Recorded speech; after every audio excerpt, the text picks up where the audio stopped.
हजरत नूह अलैहिस्सलाम पहले रसूल है। हजरत आदम अलैहिस्सलाम के बाद ये पहले नबी हैं जिनको रिसालत अता की गई। सहीह मुस्लिम बाब शफात में हजरत अबू हुरैरा से एक रिवायत में यह आया है कि ए नूह अलैहिस्सलाम तू जमीन पर सबसे पहला रसूल बनाया गया।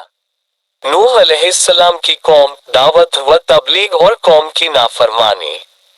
हजरत नूह अलैहिस्सलाम के नबी बनाए जाने से पहले तमाम कौम अल्लाह की तौहीद और सही मजहबी रोशनी से पूरी तरह अनजान बन चुकी थी और हकीकी माबूद की जगह खुद के गढ़े हुए बुतों ने ले ली थी। गैर अल्लाह और बुतों की पूजा उनका शियार था। आखिर अल्लाह की सुन्नत के मुताबिक उनके रुशद व हिदायत के लिए भी उन्हीं में से एक हादी और अल्लाह के सच्चे रसूल नूह अलैहिस्सलाम को मबूआस किया गया। हजरत नूह अलैहिस्सलाम ने अपनी कौम को राहे हक की तरफ पुकारा और सच्चे मजहब की दावत दी, लेकिन कौम ने न माना और नफरत व हकारत के साथ इनकार किया। कौम के अमीरों और सरदारों ने उनके झुठलाने और उन्हें जलील करने का कोई पहलू न छोड़ा और उनके अमीरों और सरदारों के मानने वालों ने उन्हीं की पैरवी के सबूत में हर किस्म की तौहीन के तरीकों को हजरत नूह अलैहिस्सलाम पर आजमाया। उन्होंने इस बात पर ताज्जुब जाहिर किया कि जिसको न हम पर धन दौलत में बरतरी हासिल है और न वह इंसानियत के रुतबे से बुलंद फरिश्ता हैकल है, उसको क्या हक है कि वह हमारा पेशवा बने और हम उसके हुक्मों को माने। वे कौम के गरीब और कमजोर लोगों को जब हजरत नूह अलैहिस्सलाम के पीछे चलने वाले और पैरवी करने वाले देखते तो घमंड भरे अंदाज में जलील समझकर कहते, हम इनकी तरह हैं कि तेरे फरमान पर चलने लगे और तुझको अपना सरदार मान ले कि जिसकी पैरवी की जाए। वे समझते थे कि कमजोर और पस्त लोग नूह अलैहिस्सलाम के अंधे मुकल्लिद हैं। न इनके पास कोई समझ है और न ये हमारी तरह जांची परखी राय से काम लेते और न इतना शऊर है कि हकीकत हाल को समझ लेते। और अगर वे हजरत नूह अलैहिस्सलाम की बात की तरफ कभी तवज्जो भी देते तो उनसे इसरार करते कि पहले इन कौम के पस्त और गरीब लोगों को अपने पास से निकाल दे, तब हम तेरी बात सुनेंगे, क्योंकि हमको इनसे घिन आती है और हम और ये एक जगह नहीं बैठ सकते। हजरत नूह अलैहिस्सलाम इसका एक ही जवाब देते कि ऐसा कभी नहीं होगा, क्योंकि ये अल्लाह के मुखलिस बंदे हैं। अगर मैं इनके साथ ऐसा मामला करूं जिसकी तुम ख्वाहिश रखते हो तो अल्लाह के अजाब से मेरे लिए कोई पनागाह नहीं है। मैं उसके दर्दनाक अजाब से डरता हूँ, उसके यहाँ इखलास की कद्र है। अमीर व गरीब का वहाँ कोई सवाल नहीं है। साथ ही इरशाद फरमाते कि मैं तुम्हारे पास अल्लाह की हिदायत का पैगाम लेकर आया हूँ, न मैंने गैबदानी का दावा किया है और न फरिश्ता होने का। अल्लाह का बरगजीदा पैगंबर और रसूल हूँ और दावत व इरशाद मेरा मकसद है। उसको सरमायादाराना, बुलंदी, गैबदानी या फरिश्ता हैकल होने से क्या वास्ता।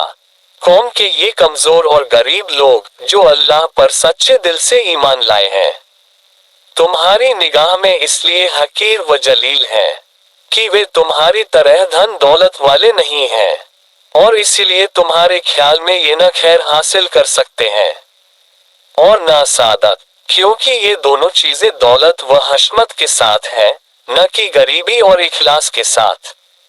सो वाजह रहे कि अल्लाह की सादत व खैर का कानून जाहिरी दौलत व हशमत के ताबे नहीं है और न उसके यहाँ सादत और हिदायत का हासिल करना और पाना सरमाए की रौनक के असर में है, बल्कि इसके खिलाफ नफ्स का इत्मीनान, अल्लाह की रज़ा, कल्ब का गिना और नियत व अमल के इखलास पर मौकूफ है। हजरत नूह अलैहिस्सलाम ने ये भी बार बार तंबीह की कि मुझे अपनी दावत पहुंचाने में और हिदायत के रास्ते पर लगाने में न तुम्हारे माल की ख्वाहिश है न जाह व मनसब की। मैं उजरत का तलबगार भी नहीं हूँ। इस खिलाफत का हकीकी अज्र व सवाब अल्लाह ताला के हाथ में है और वही बेहतरीन कद्र करने वाला है। बहरहाल हजरत नूह अलैहिस्सलाम ने इंतहाई कोशिश की कि बदबख्त कौम समझ जाए और अल्लाह की रहमतों की पनाह में आ जाए, मगर कौम ने माना। और जितना इस ओर से हक की तबलीग में जद्दोजहद हुई, उसी कदर कौम की ओर से बुग़्ज़ और दुश्मनी में सरगर्मी जाहिर की गई और तकलीफ पहुंचाने और चोट देने के तमाम तरीकों का इस्तेमाल किया गया।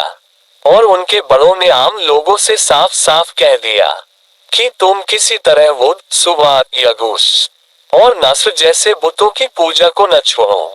और आखिर में तंग आकर कहने लगे, ए नूह, तूने हमसे झगड़ा किया और बहुत झगड़ा किया, अब उसको खत्म कर, और जो तूने हमसे अल्लाह के अजाब का वायदा किया है वह ले आ। हजरत नूह अलैहिस्सलाम ने ये सुनकर जवाब दिया। नूह ने कहा, जरूर, अगर अल्लाह चाहेगा तो उस अजाब को भी ले आएगा और तुम उसको थका देने वाले नहीं हो। इस तरह जब कौम की हिदायत से पहले हजरत नूह अलैहिस्सलाम बिल्कुल मायूस हो गए और उसकी बातिल परस्ती, जिद और हदधर्मी उन पर वाज़ेह हो गई, और कुरान के मुताबिक 950 साल तक बराबर की जा रही दावत व तबलीग का उन पर कोई असर नहीं देखा गया, तो बहुत ज्यादा मलूल और परेशान खातिर हुए। तब अल्लाह ताला ने उनको तसल्ली के लिए फरमाया और नूह पर वहय की गई कि जो ईमान ले आए वह ले आए। अब इनमें से कोई ईमान लाने वाला नहीं है, बस उनकी हरकतों पर गम न कर। तब हजरत नूह अलैहिस्सलाम को यह मालूम हो गया कि उनके हक पहुंचाने में कोताही नहीं है, बल्कि खुद न भानने वालों की इस्तेदाद का कसूर है और उनकी सरकशी का नतीजा। तब उनके आमाल और हरकतों का असर कबूल करके अल्लाह ताला की बारगाह में ये दुआ फरमाए, ए परवरदिगार, तू काफिरों में से किसी को भी जमीन में बाकी न छोड़। अगर तू उनको यूं ही छोड़ दिया तो ये तेरे बंदों को भी गुमराह करेंगे और उनकी नस्ल भी उन्हीं की तरह नाफरमान पैदा होगी।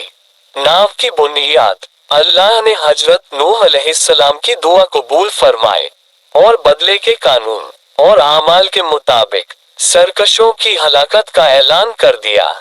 पहले हजरत नूह अलैहिस्सलाम को हिदायत फरमाए कि वह एक नाव तैयार करें ताकि ज़ाहिरी असबाब के एतबार से वह और पक्के मोमिन उस अजब से बचे रहें जो अल्लाह के नाफरमानों पर नाजिल होने वाला है। हजरत नूह अलैहिस्सलाम ने जब नाव बनानी शुरू की तो कुफ्फार ने हंसी उड़ाना और मजाक बनाना शुरू कर दिया, और जब कभी उधर से उनका गुजर होता तो कचते की खूब, जब हम डूबने लगे तो तुम और तुम्हारे पीछे चलने वाले इस नाव में महफूज रहकर नजात पा जाएंगे। कैसा मूर्खता वाला ख्याल है। हजरत नूह अलैहिस्सलाम भी उनको अंजामे कार से गफलत और अल्लाह की नाफरमानी पर जुर्रत देखकर उन्हीं के ढंग से जवाब देते और अपने काम में लगे रहते, क्योंकि अल्लाह ताला ने पहले ही उनकी हकीकत हाल को बता दिया था। ए नूह, तू हमारी हिफाजत में हमारी वही के मुताबिक नाव तैयार किए जा, और अब मुझसे उनसे मुताल्लिक कुछ सवाल न हो, ये बेशक डूबने वाले हैं। आखिर नूह की नाव बनकर तैयार हो गई।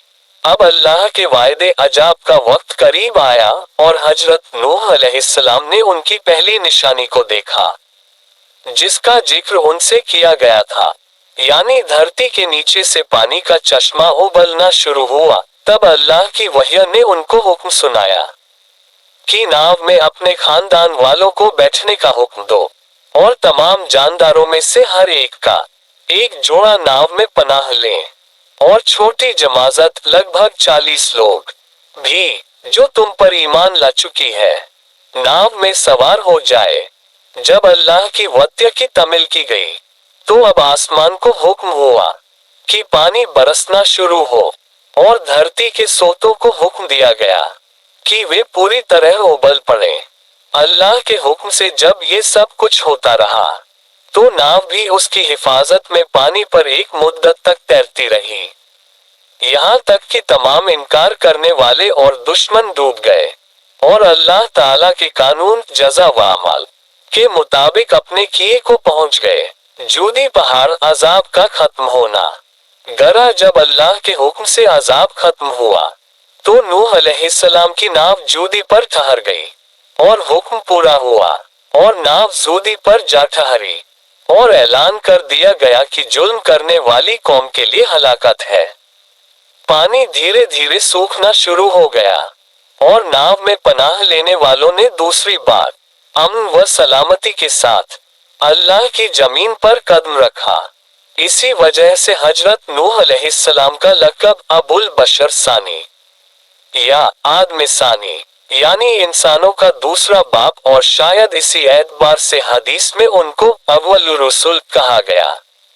जिस इंसान पर अल्लाह की वही नाजिल होती है वह नबी और जिसको नई शरीयत भी अता की गई हो वह रसूल है। रसूल नबी भी होता है मगर नबी का रसूल होना जरूरी नहीं। जहां तक जूदी पहाड़ की जगह का ताल्लुक है तो कुरान ने सिर्फ उस जगह का तज़किरा किया है जहां नाव जाकर ठहरी थी। अलबत्ता तौरात की शरह लिखने वालों का ख्याल है कि जूदी पहाड़ के उस सिलसिले का नाम है जो अर्रात और जॉर्जिया के पहाड़ी सिलसिले को आपस में मिलाता है। नूह अलैहिस्सलाम का बेटा।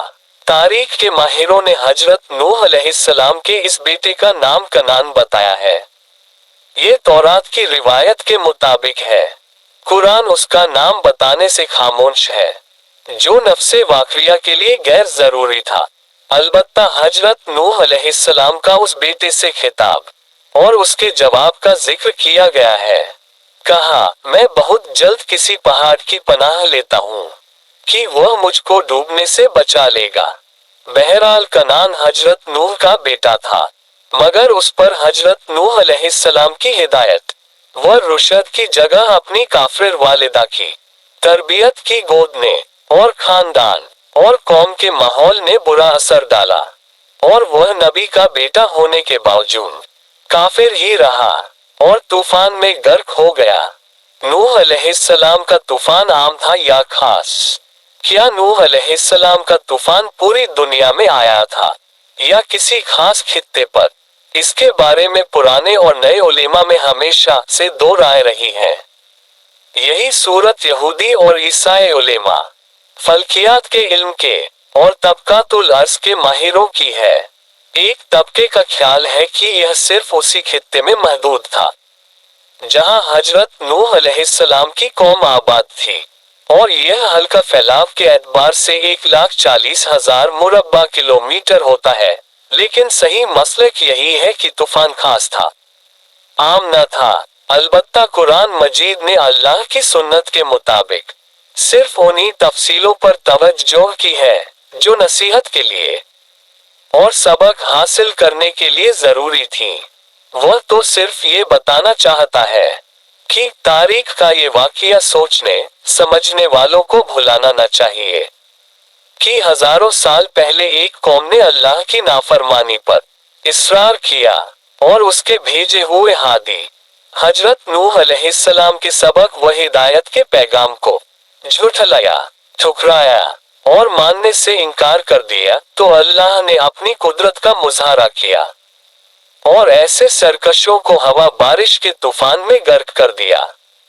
और इसी हालत में हजरत नूह अलैहिस्सलाम और थोड़े से लोगों की ईमानदार जमात को महफूज रख कर नजात दी।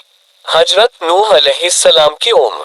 कुरान मजीद ने साफ कहा है कि हजरत नूह अलैहिस्सलाम ने अपनी कौम में 950 साल तबलीग व दावत का फर्ज अंजाम दिया और बिलाशुबह हमने नूह को उसकी कौम की तरफ रसूल बनाकर भेजा। पास वह रहा उनमें 50 कम 1,000 साल। यह उम्र मौजूदा तबई उम्र के एतबार से अक्ल से परे मालूम होती है लेकिन मुहाल और नामुमकिन नहीं है, इसलिए कि कायनात के शुरू के दिनों में गमों, फिक्रों और मर्जों की यह बहुतात नहीं थी। साथ ही पुरानी तारीख भी मानती है कि कुछ हजार साल पहले की तबई उम्र का तनासुब मौजूदा तनासुब से बहुत ज्यादा था। हजरत नूह अलैहिस्सलाम की तबई उम्र का मामला भी इसी किस्म के इस्तित्ना अपवाद में से समझना चाहिए। जो अंबिया अलैहिस्सलाम की तारीख में अल्लाह की आयत और उसकी निशानी की फहरिस्त में गिनी जाती है, और जिनकी हिकमत का मामला खुद अल्लाह ताला के सुपुर्द है। कुरान मजीद में हजरत नूह अलैहिस्सलाम का जिक्र 28 सूरतों में 43 जगह आया है।